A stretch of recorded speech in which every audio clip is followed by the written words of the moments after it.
7 जानेवारी 2025 पुण्यातील एक भयानक घटना. संध्याकाळची वेळ होती.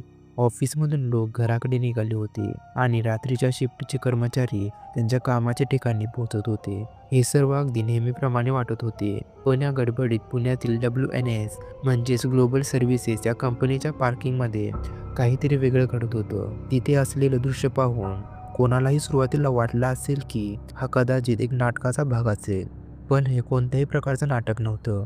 कारण हे एक गुन्ह्याचं दृश्य होतं. पांढरा टी-शर्ट घालून उभा होता आणि त्याच्यासमोर एक मुलगी बसली होती. तिच्या शरीरातून रक्ताचा प्रवाह येत होता. कारण हा तरुण त्या मुलीवर चाकूच्या साहाय्याने वार करत होता. कोणीही त्या मुलीच्या मदतीसाठी पुढे आलं नाही. लोक फक्त हे दृश्य पाहत होते. पण काही वेळाने असं काही घडलं ज्याने सर्वांनाच हादरवून सोडलं. शुभदा कोदरे 28 वर्षाची तरुणी, मूळची चिपळूणची, पण तिचं कुटुंब साताऱ्याच्या कराड येथे स्थायिक झालं होतं. पुण्यात ती गेली 6 वर्ष WNS ग्लोबल सर्व्हिसेस या बहुराष्ट्रीय कंपनीत काम करत होती. पुण्यातील कात्रज येथे ती भाड्याने राहत होती. शुभदा मेहनती आणि हुशार मुलगी होती. तिचं ऑफिसमधील कामकाज खूप प्रभावी होतं. दुसरीकडे कृष्णा सत्यनारायण कनोजिया 30 वर्षाचा तरुण, मूळचा उत्तर प्रदेशमधील असला तरी पुण्यातच स्थायिक झाला होता आणि हा देखील WNS या कंपनीमध्ये काम करत होता. शुभदा आणि कृष्णाची ओळख याच कंपनीमध्ये झाली होती.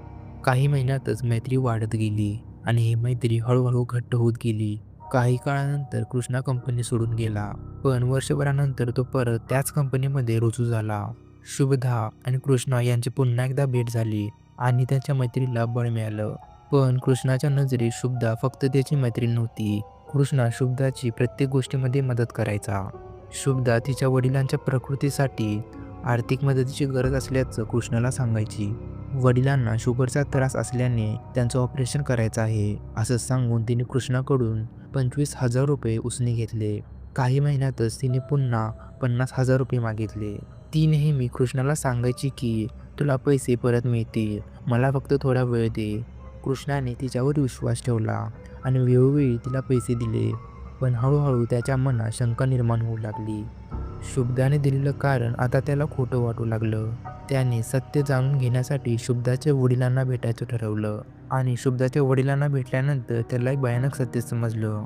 शुभदाच्या वडिलांना कोणताही गंभीर आजार नव्हता. त्यांचं ऑपरेशन तर दूरचीच गोष्ट होती. ही गोष्ट समजल्यावर कृष्णाला जाणवलं की शुभदाने त्याचा विश्वासघात केला आहे. तिच्या खोट्या कारणांमुळे त्याने आपले कष्टाने साठवलेले पैसे गमावले होते. हे समजल्यावर त्याच्या मनात रागाचा स्फोट झाला. शुभदाशी शेवटचं बोलून हे प्रकरण मिटवायचं त्याने ठरवलं. तो 7 जानेवारी 2025 रोजी संध्याकाळी ऑफिसच्या पार्किंगमध्ये पोहोचला. शुभदा देखील पार्किंगमध्ये पोहोचली होती.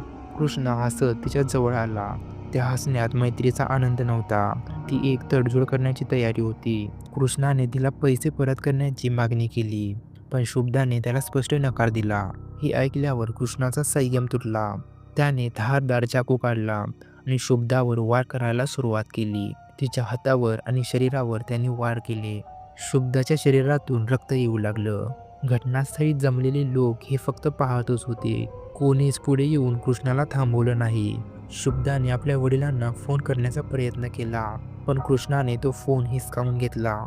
त्याने फोनवर शुभदाच्या वडिलांना धमकी दिली आणि पैसे परत करण्याची मागणी केली. काही वेळानंतर लोकांनी धैर्य दाखवत कृष्णाला थांबवलं आणि पोलिसांच्या ताब्यात दिलं. शुभदाला तात्काळ रुग्णालयात दाखल करण्यात आलं. डॉक्टरांनी खूप प्रयत्न केले, पण शुभदाला देखील शुगरचा त्रास असल्याने तिच्या शरीरातील रक्तस्राव थांबवता आला नाही. उपचारादरम्यान हृदयविकाराचा झटका आल्यामुळे तिचं निधन झालं. पोलिसांनी तपास सुरू केला. कृष्णाविरुद्ध खटला दाखल करण्यात आला. तपासादरम्यान समजलं की शुभदाने वैयक्तिक गरजांसाठी कृष्णाकडून पैसे उधार घेतले होते, पण तिने ते पैसे परत करण्यासाठी कोणतीही पावले उचलली नाहीत. म्हणून कृष्णाने रागाच्या भरात हे कृत्य केलं. घटनास्थळी जमलेले लोक जर वेळेवर पुढे आले असते तर कदाचित शुभदाचं आयुष्य वाचलं असतं, पण लोकांना आपलं आयुष्य अधिक महत्त्वाचं वाटलं. शुभदाचं खोटं बोलणं आणि कृष्णाचा तीव्र राग या दोघांनी एकमेकांच्या जीवनाचा नाश केला. कर्ज घेणं किंवा कर्ज देणं यात चूक नाही. कर्ज देताना आपल्या आर्थिक मर्यादेचं भान ठेवलं पाहिजे आणि कर्ज घेताना परतफेडीचं पक्कं नियोजन असलं पाहिजे.